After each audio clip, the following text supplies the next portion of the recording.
జై శ్రీరామ్. శ్రీమాత్రే నమః. శ్రీ గురుభ్యో నమః. 2024 సంవత్సరం జూలై మాసంలో వార ఫలాలు. జూలై 7వ తారీఖు నుంచి జూలై 13వ తారీఖు వరకు కూడా ఈ వారం యొక్క గోచర గ్రహ స్థితులు ఏ విధంగా ఉన్నాయో ఒకసారి ముందు మనం చూద్దాం. మేషరాశి అధిపతి అయిన మంగళ మేషరాశిలో సంచారం జరుపుతూ ఉన్నారు. ఈ నెల 13వ తారీఖు మేషరాశి నుంచి ఆయన వృషభ రాశిలోకి వెళ్తారు. గురు భగవానుడు వృషభ రాశిలో సంచారము, మిథున రాశిలో సూర్యనారాయణ మూర్తి సంచారము, కర్కాటక రాశిలో శుక్రుడు మరియు బుధ భగవానుడు వీళ్ళిద్దరి సంచారము, కన్యా రాశిలో కేతుదేవుని సంచారము, వక్రించిన శనీశ్వరుడు కుంభరాశిలో సంచారం చేస్తూ ఉన్నారు. రాహు భగవానుడు మీనరాశిలో సంచారము, భూమిని అతి వేగంగా చుట్టి వచ్చే 12 రాశిని అతి వేగంగా చుట్టి వచ్చే చంద్రుడు ఈ వారము కర్కాటక రాశి నుంచి కన్యా రాశి వరకు ఆయన ప్రయాణాన్ని సాగిస్తున్నారు. అంటే ఈ 3 రాశుల్లో చంద్రుడు ఉంటాడు ఈ వారం మొత్తం మీద. ఇవి ఈ వారం యొక్క గోచర గ్రహస్థితులు. ఈ వారం ఏమన్నా విశేషాంశం ఉందా గోచర గ్రహస్థితుల్లో? మరియు ఈ వారము ఏ పరిహారం చేసుకోవాలి, అసలు ద్వాదశ రాశుల వాళ్ళకి ఎలా ఉంటుంది, ఇదంతా కూడా మనం ఒకసారి చూద్దాము. ఇప్పుడు ఈ వారము స్వస్థానగతుడయ్యి ఈ 2 గ్రహాలు ఉన్నాయి. ఒకటి మంగళ్ మరియు వక్రించిన శనేశ్వరుడు, వీరిద్దరు కూడా స్వస్థానగతుడై ఉన్నారు. పోయిన వారం దాకా బుధ భగవానుడు మిథున రాశిలో స్వస్థానగతుడై ఉన్న ఇప్పుడు ఆయన మిథున రాశి నుంచి బయటకు వచ్చేసారు. ఈ వారం యొక్క స్పెషల్ అంశం ఏంటంటే శుక్ర భగవానుడు కర్కాటక రాశిలో సంచారము. ఎందుకు కర్కాటక రాశిలో సంచారం అంటే ఎప్పుడైనా 4th హౌస్లో శుక్రుడు ఉంటే కనుక చాలా మంచిది. అంటే కాలపురుషుడు కుండలిలోంచి మీ జన్మజాతకంలో కూడా 4th హౌస్లో శుక్రుడు ఉంటే చాలా మంచిది. అంటే ఇంట్లో కొంతమంది చూడండి, ఇంట్లో చాలా రిలాక్స్డ్గా ప్లెజెంట్గా చిల్ అవుతూ ఉంటారు. కొంతమంది ఇంటికి వెళ్ళాలంటే అబ్బా ఎందుకు వచ్చిందిరా భగవంతుడా ఇప్పుడు ఇంటికి వెళ్ళాలా అన్నట్లు బాధపడుతూ ఉంటారు. సో అక్కడ సిచ్యువేషన్స్ డిఫర్. ఎవరికైతే 4th హౌస్లో రాహు ఉంటారో వాళ్ళకి ఇంట్లో ఎప్పుడు ప్రశాంతంగా ఉండదు, వాళ్ళకి ప్రశాంతంగా ఉండదు, వాళ్ళ చుట్టూ ఉన్న వాళ్ళకి కూడా ప్రశాంతంగా ఉండదు. అలా ఇంట్లోంచి ఎప్పుడు బయటపడదామా అని చూసేట్లో ఉంటాయి వాళ్ళకి పరిస్థితులు. కానీ శుక్ర భగవానుడు ఎవరికైతే శుక్ర భగవానుడు చతుర్థంలో ఉన్నా లేదా గురు భగవానుడు చతుర్థంలో ఉన్నా, గురు భగవానుడు చతుర్థంలో ఉంటే అందరూ వీళ్ళ దగ్గరకు వస్తారు. వీళ్ళని అయస్కాంతంలాగా అందరిని అట్రాక్ట్ చేస్తారు. వీళ్ళు బిజినెస్ ఇంట్లోంచి పెట్టుకుంటే చాలా ఫాలోయింగ్ ఉంటుంది, అంటే జనరల్గా చెప్తున్నాను. అలాగే శుక్రుడు ఇంట్లో ఉంటే కంఫర్ట్స్ ఎక్కువగా ఉంటాయి అన్నమాట. వీళ్ళు ఇంట్లోంచి బయటకు వెళ్ళడానికి ఎక్కువ ఇష్టపడరు. వెళ్తారు కానివ్వండి, ఎక్కువగా ఇంట్లో హాయిగా రిలాక్స్డ్గా ఉండడానికి ఇష్టపడతారు. ఇప్పుడు ఇదంతా ఎందుకు చెప్తున్నానంటే కాలపురుషుడి కుండలిలోంచి 4వ స్థానమైన కర్కాటక రాశిలో శుక్ర భగవానుడు సంచారం చేస్తున్నారు. అంటే ఇది అందరికీ కూడా మీ జన్మజాతకంలో శుక్రుడు చతుర్థ స్థానంలో ఉన్నా లేకపోయినా, లేదా చతుర్థ స్థానం మీద దృష్టి పెట్టినా లేకపోయినా, కాలపురుషుడు కుండలిలోంచి ఆయన చతుర్థ రాశిలో ఉన్నారు కాబట్టి అది కూడా ఎఫ్లిక్షన్ లేకుండా, అంటే అక్కడ మళ్ళీ రాహు కేతువు కుజుడు వీళ్ళెవరు అలా కలవకుండా, శనేశ్వరుడు ఇలా ఎవరు లేకుండా, ఎఫ్లిక్షన్ లేకుండా బుధ భగవానుడితోటి కలిసి ఉండడం చాలా మంచిది. ఇది ద్వాదశ రాశుల వాళ్ళకి కూడా చాలా మంచి చేస్తుంది. అంటే ముందు ఇంట్లో అందరికీ కూడా అనుకూల వాతావరణం, ప్రశాంతమైన వాతావరణం. ముందు శుక్రుడు అక్కడ కర్కాటక రాశిలో ఉన్నంత కాలము కూడా ప్రతి ఒక్కళ్ళు బ్లెస్ చేయబడతారు. అలానే ఇంకోటి ఏంటంటే బుధ భగవానుడితో కూడి ప్రత్యేకించి ఇంట్లో వ్యాపారం చేసే వాళ్ళకి ఇది చాలా మంచి టైం. అది ఇప్పుడు ప్రారంభించమని అసలు చెప్పట్లేదు, ఎందుకంటే దానికి మీ జన్మజాతకం చూసుకునే సపోర్ట్ అయితేనే ప్రారంభించాలి. బట్ ఆల్రెడీ ఎప్పటి నుంచో చేస్తున్న వాళ్ళు ఉంటారు కదా, ఇంట్లోంచి వర్క్ ఫ్రమ్ హోమ్ చేసేవాళ్ళు, అంటే ఉద్యోగస్తులైనా లేదా ఇంట్లోంచి బిజినెస్ చేసేవాళ్ళు, వీళ్ళకైతే ఇంకా చాలా మంచి చాలా అంటే చాలా మంచి పీరియడ్, బాగా కలిసి వస్తుంది ఈ వారము. ఈ వారం యొక్క ఇంపాక్ట్ ఒక నెల అంటే ఒక 2-3 వారాలు ఉంటుంది. సో చాలా బాగా కలిసి వస్తుంది. వీళ్ళు చేసే ఇంటి నుంచి చేసే వ్యాపారము చాలా బాగా కలిసి వస్తుంది. అలాగే వర్క్ ఫ్రమ్ హోమ్ చేసే వాళ్ళకి కూడా చాలా మంచి ఐడెంటిటీ ఇప్పుడు ఉన్న ఈ గోచారం కలగజేస్తూ ఉంది.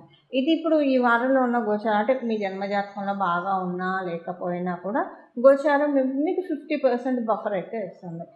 మీ జన్మజాతకం బాగా ఉంటే ఎక్కువగా మార్పులు ఉంటాయి, చాలా మంచి మార్పులు ఉంటాయి. అంటే మీ జన్మజాతకంలో బాగుంటుంటే సపోజ్ మీకు జన్మజాతకంలో చతుర్థంలో గురుడు ఉన్నాడు అనుకోండి, లేదా శుక్రుడు ఉన్నాడు అనుకోండి, ఇది చాలా అంటే చాలా మంచి ట్రాన్సిట్. అందరికీ వచ్చే యోగం కంటే డబుల్ బనాన్స్ ఎలాగో మీకు వస్తుంది. అంటే అంత బాగా మీకు మంచి ఫలితాలు ఉంటాయి. ఇంట్లో ప్రశాంతత, మీరు ఇంటి నుంచి వ్యాపారం చేసేవాళ్ళైనా వర్క్ ఫ్రమ్ హోమ్ చేసేవాళ్ళైనా చాలా మంచి లాభాలు వస్తాయి మీకు. ఆ విధంగా గోచారంలో ఇప్పుడు ఈ స్పెషల్ అంశం అనేది చోటు చేసుకుంటుంది. ఇప్పుడు మనం ద్వాదశ రాశుల వాళ్ళకి ఎలాంటి ఫలితాలు ఉంటాయి, చేసుకోవాల్సిన పరిహారం ఏంటి, ఇవన్నీ మనం ఒకసారి చూద్దాం. అంటే మీ జన్మకుండలిలో యోగం ఉన్న లేకుండా ఎలాంటి ఫలితాలు చేసుకోవాలి, ఇది ఒకసారి మనం పరిశీలిద్దాం. కన్యారాశి. కన్యారాశిలో పుట్టిన వాళ్ళకి లబ్ధి చాలా బాగా ఉంది. వృత్తి వ్యాపారాల్లో బాగా ఇది రాణింపు ఉంటుంది. చాలా ధైర్యంగా ఉంటారు. ఆత్మన్యూన్యత భావం అస్సలు ఉండదు. ధైర్యంగా ఏ పనికైనా ముందంజ వేస్తారు. ప్రత్యేకించి ఏ పని చేస్తే మనీ రూట్ అవుతాయో, లేదా ఏం చదువుకుంటే మీ కెరియర్ బాగా ఉంటుందో అలాంటివన్నీ వదిలిపెట్టకుండా మీ వంతు ప్రయత్నాన్ని మీరు ఎక్కువగా చేస్తారు. దానివల్ల ఏంటంటే సక్సెస్ మీకు మీ వెన్నంటే ఉంటుందని చెప్పాలి. సక్సెస్ఫుల్గా లీడ్ అవ్వడానికి ఇలాంటివన్నీ జరుగుతాయి. కాబట్టి అందులో మీ రాష్ట్రాధిపతి ఈ వారంలో లాభంలో ఉన్నాడు. లాభంలో ఉండడం వల్ల చాలా మంచిది. అంటే మీకున్న కోరికలన్నీ కూడా తీరడానికి, పిల్లల పట్ల కావచ్చు, లేదా సంతానం కావాలనుకున్న వాళ్ళకి కావచ్చు, సాఫ్ట్వేర్ ఎంప్లాయీస్కి కావచ్చు, లేదా మీకు పర్సనల్గా మీ జీవితంలో సంబంధించిన విషయాల్లో కావచ్చు, ఏదైనా ఒక మంచి కోరిక ఉంటే, అంటే ధర్మబద్ధమైన కోరిక ఏదైనా కూడా ఇప్పుడు రూట్ అవ్వడానికి చాలా అంటే చాలా చక్కటి అవకాశం ఉంది. ఇవి ఈ వారం యొక్క గోచర గ్రహస్థితుల ఫలితాలు కన్యారాశిలో పుట్టిన వాళ్ళకి. చూసారు కదండి మీ రాశి వాళ్ళకి ఎలాంటి ఫలితాలు ఉంటాయో. ఇప్పుడు దీనికి చేసుకోవాల్సిన పరిహారం మనం చూద్దాము. శుక్రుడు బాగా బ్లెస్ చేస్తూ ఉన్నారు. అన్ని గ్రహాల్లో, నవగ్రహాల్లో ఎక్కువగా బ్లెస్ చేసేది ఈ వారం శుక్రుడు మరియు బుధుడు. కాబట్టి మీరు విష్ణు సహస్రనామం వినడము లక్ష్మీ అమ్మవారికి ప్రీతికరము.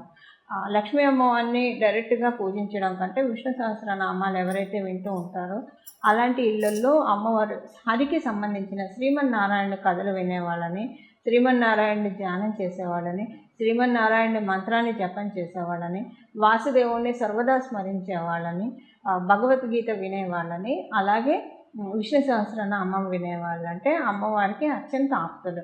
సో ఇలా మీరు కనుక చేసుకుంటే చాలా బాగా ఉంటుంది. ప్రతిరోజు స్త్రీ సూక్తం, పురుష సూక్తం ఈ వారం రోజులు వితౌట్ ఎనీ ఫెయిల్, అంటే ఆడవాళ్ళైతే సూక్తం చదవకపోవడం మంచిది, మగవాళ్ళు చదవచ్చు. చదవండి లేదా వినొచ్చు. ఇప్పుడు ఎవరైనా వినొచ్చు. చక్కగా వినడానికి ప్రయత్నించండి. ప్రతిరోజు లేవంగానే 3 సార్లు పురుష సూక్తం, 3 సార్లు స్త్రీ సూక్తము.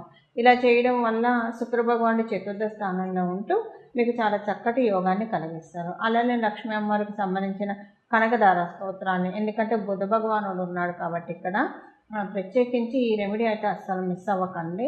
ప్రతిరోజు ఉదయాన్నే మీరు లేవగానే స్నానం చేయగానే కనకదార స్తోత్రాన్ని 3 సార్లు చదవడము లేదా 3 సార్లు వినడము చేయండి. వితౌట్ ఎనీ ఫెయిల్ ఈ వారం అంతా కూడా త్రూఅవుట్ దిస్ వీక్.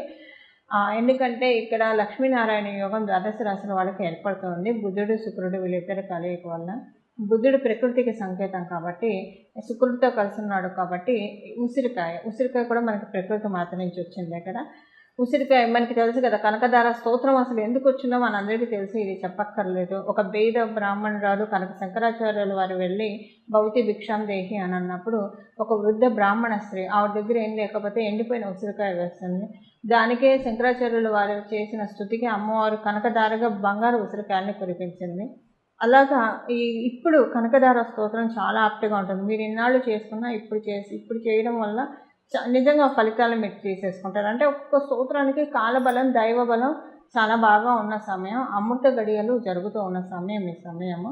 సో ద్వాదశ రాశుల వాళ్ళు, ద్వాదశ లగ్నాల వాళ్ళు కూడా ఈ కనకదార స్తోత్రాన్ని ప్రతిరోజు ఉదయాన్నే 3 సార్లు మీకు కుదిరి ఉదయము, ప్రాతః సంధ్య, మధ్యాహ్న సంధ్య, సాయం సంధ్య వేళల్లో చదువుకుంటే ఒక్కొక్కసారి చాలా మంచిది. అంటే ఉదయం లేవగానే స్నానం చేసినప్పుడు ఒకసారి, మధ్యాహ్నం అభిజిత్ లగ్నంలో ఒకసారి, అంటే 12 నుంచి 1 గంటలోపు ఒకసారి, అలాగే సాయంత్రం పూట అసలు సంధ్య వేళలో, ప్రదోష వేళలో ఒకసారి ఇలా చదువుకోవడం కానీ వినడం కానీ చేస్తే చాలా మంచిది.